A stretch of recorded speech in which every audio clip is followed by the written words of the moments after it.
Alright, so Nintendo is continuing to play dumb about the June Direct they've done ever since Directs became a thing. Usually it was just a portion of E3, but since that's probably gone for good, Nintendo has the power to do whatever they want. And we know they never like to follow trends, regardless if they're beneficial or not. So basically, we're back to square one. But debating about whether we're going to have a Direct isn't why this video is here, and it's not very interesting to discuss either, since I know about 90% of people are expecting one to happen, myself included.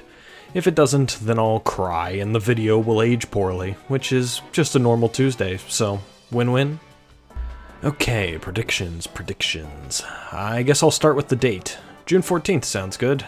It's after all of the other scheduled presentations and is on a Tuesday, which fits right into two of Nintendo's favorite things. As for games that will be announced, who the hell knows? If you didn't notice, Nintendo's summer lineup is absolutely stacked, with both Xenoblade and Splatoon as the heavy hitters with a supporting cast of Monster Hunter DLC, Mario Strikers, and Fire Emblem Warriors. And that's not even mentioning games like Bayonetta and Mario & Rabbids who currently don't have release dates. They could easily spend 2/3 of a presentation just giving us updates on games that have already been announced. For example, Mario Strikers will get Daisy added post-launch as a free new character, or Live Alive gets a trailer about the battle system since we've already seen introductions to each of the storylines, and even Xenoblade, which has received an enormous amount of info about the battling system and the characters, could show off some of the finer details such as customization, accessorizing, and exploration. It's enough that you start to believe that a Direct may not be all that necessary. But that's not very interesting, is it? We tune into the Directs for updates, sure, but the driving force behind the hype isn't updates, it's the unknown. The unknown, which typically frightens us in the hands of companies like Bethesda and EA, becomes scintillating as soon as the existence of an upcoming Direct is confirmed. We know Nintendo isn't perfect, but we also understand that we're in store for a multitude of unexpected and sometimes insane announcements. It's an indescribable feeling of anticipation. There's nothing in the gaming industry quite like it. Everything feels possible, and that's something you can't say a lot of in life. Interesting doesn't even come close to doing it justice, yet it perfectly describes that Cheshire cat smile I give every time I hear the click. So let's let our imaginations run wild, shall we? Here are my predictions for the June Nintendo Direct. First off, Mario Kart 8 Deluxe DLC. It's been about 3 months since the first 2 cups have been released, so it's about time we get the next batch. I'm guessing they'll roll the courses out in 4-month intervals, so July 15th is my guess for the second pack. As for courses, I honestly couldn't care less. It's more Mario Kart. Just give me Toad's Factory by the end of the DLC and I'll be fine. Touching on Splatoon 3 next, and I think this is the moment for a big new mode to be revealed. We've already seen single player, multiplayer, and salmon run, so it's time for the hook. Whatever big new idea this game has to set itself apart from the previous 2, other than the movement options they've already shown off, needs to be shared here, since I doubt Nintendo will make a September Direct happen before the release of the game on September 9th. I'm going to guess that this mode will be multiplayer focused, but for the life of me, I can't come up with a good concept for one. Maybe they could alter the 4 versus 4 team makeup and go for free-for-all, or teams of 2? 4 teams of 2, maybe? Or maybe they'll just make a Splatoon version of a Battle Royale mode. No. Whatever it is, I'm anticipating it'll show up here with the rest of the necessary information coming down the line in a Splatoon Direct. Mario Rabbids will definitely make an appearance, considering it's scheduled to release later this year and Ubisoft isn't holding their own show this time around. I never finished the first game, so I'm not entirely sure what to expect, but let's go ahead and guess that some new playable characters and villains will show up, along with a new extended look at some gameplay. Release date will be slated for, let's go with the late September.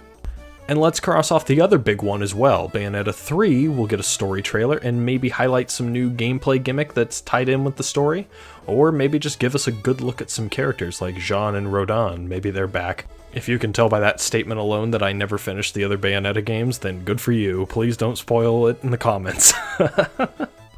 But anyways, I think we'll probably end up all sitting back jamming to the music and wondering how the Switch will be able to run Bayonetta 3 at a stable frame rate, as the release date is revealed to be early in October.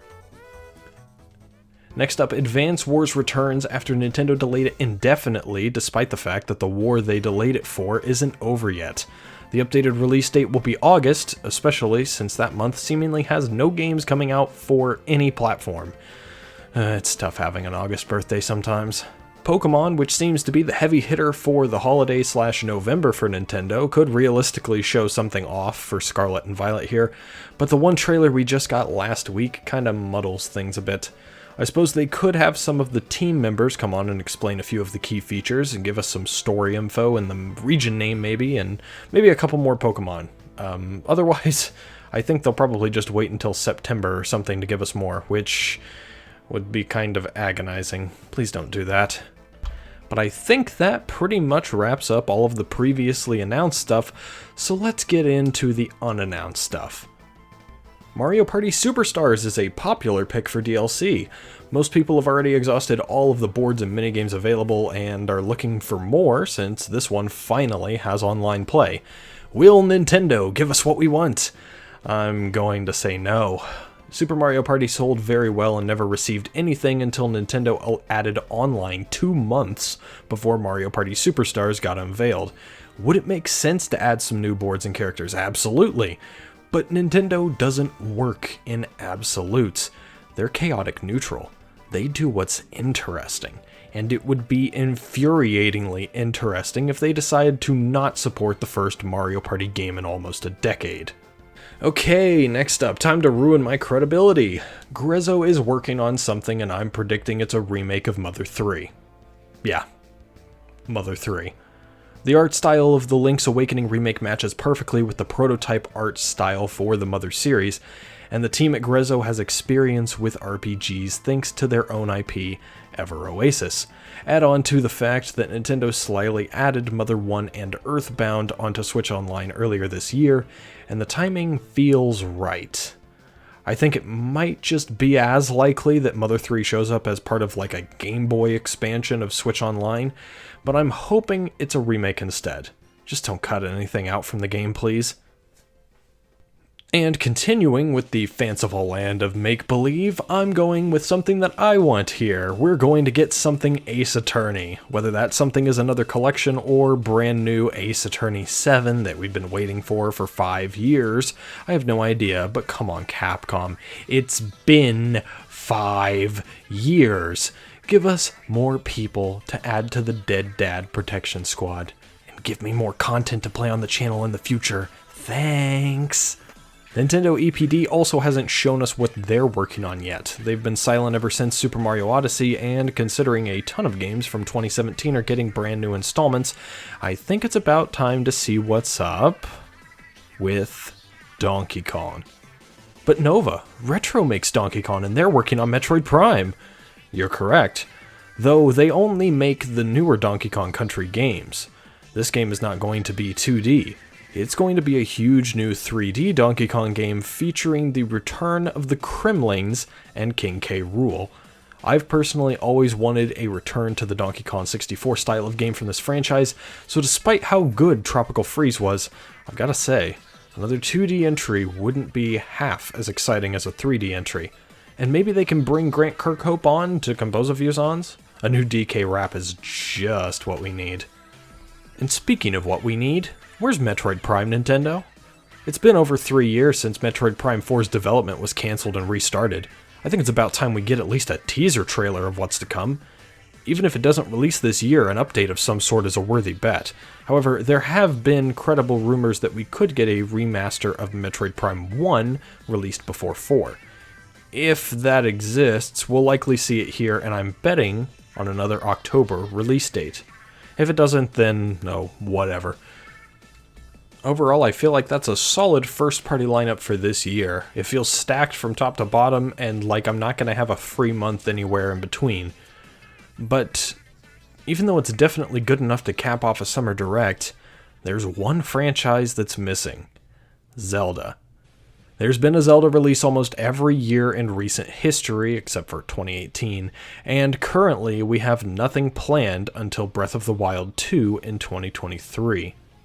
Some speculate the HD ports of Wind Waker and Twilight Princess will come to Switch, but I personally don't believe so. There's no real reason as to why they shouldn't port them over. It's free money. They've just been speculated to death at this point, and it's almost like Nintendo is either waiting for the right moment or has no plans for them altogether. It's too ridiculous to keep debating over. But on the bright side, I think we will get something about Breath of the Wild 2, considering we're closer to 2023. Maybe a release date if we're extra lucky, though I wouldn't cross my fingers on it. And on that doldrum note, that is it for my June Direct predictions. What did you think? It'll be an absolute treat to look back on this and see just how terrible it was in 2 weeks' time, but until then, thank you very much for watching. I'll be playing Eye of the Somnium Files 2 and more on my channel in the future, so stick around for that and more about Nintendo. Bye for now, and happy gaming.